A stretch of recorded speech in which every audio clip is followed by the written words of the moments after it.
You can regard the NDC for seeking to enjoy the fruits of their labor in having an NDC man in the chair. You can't begrudge them. You would have done the same. We have had speakers.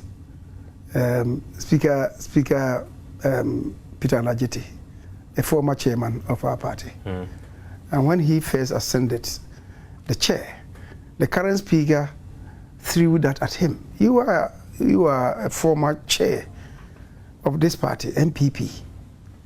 I'll be watching you closely. You cannot be neutral. So I'll be watching you closely.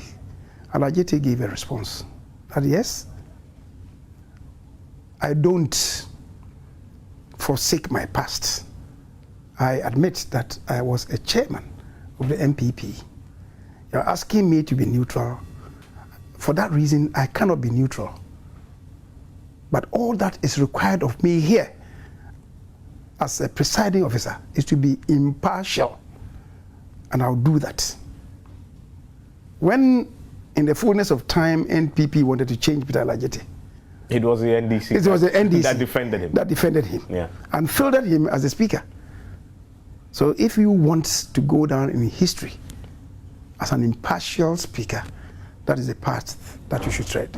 And very finally, so the NDC side have changed their leaders. Will the MPP side change its leadership? I don't know. Is there reshuffle in the offing? I don't know. It doesn't rest with me. The decision is for the party.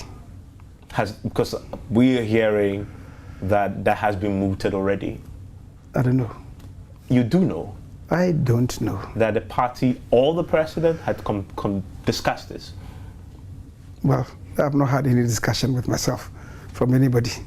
But have you been told about those conversations? Well, I have not been told. But you're aware that conversation has been had at some point, at some level? The accounts have it as an adage. Penny due manti. Okay, so you've heard, but you choose not to hear. Am I interpreting that proverb right? I'm not adding anything to it. I'm not repeating it. I mean, for those who don't understand tree, because this is a very deep tree proverb. I mean, it doesn't mean that, yes, I have heard, but I haven't heard. You asked me the question. I told you I had not had that conversation with anybody. And nobody had also had that conversation with me. And you are pressing on. I said, penny due manti. That is it. I'm just hoping that you could help us with interpretation. Let your hope abate. Can we go on? But the reason I've heard that has been mooted is a reason that Asenu Ketia also gave for Aveji's removal. That Aveji had said he isn't running again in the next election. Something you've told me.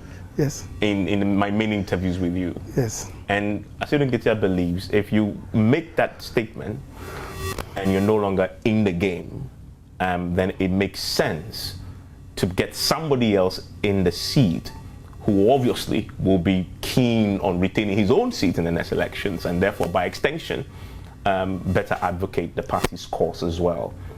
Many say that sounds like a smart idea. You disagree? Well, those of them that have come on board, have we heard any of them tell you that they are not going to contest? Have we heard any of them tell you they are going to contest? So can you use that as an excuse? In any event, if the person says that he's not going to contest, does he divest himself of the party's interest? I'm not sure. So that's an excuse that might have been given by Sidwin Ketia. He makes something out of it. I don't see what I should make out of it. Okay. I want to take a break. When I return, I will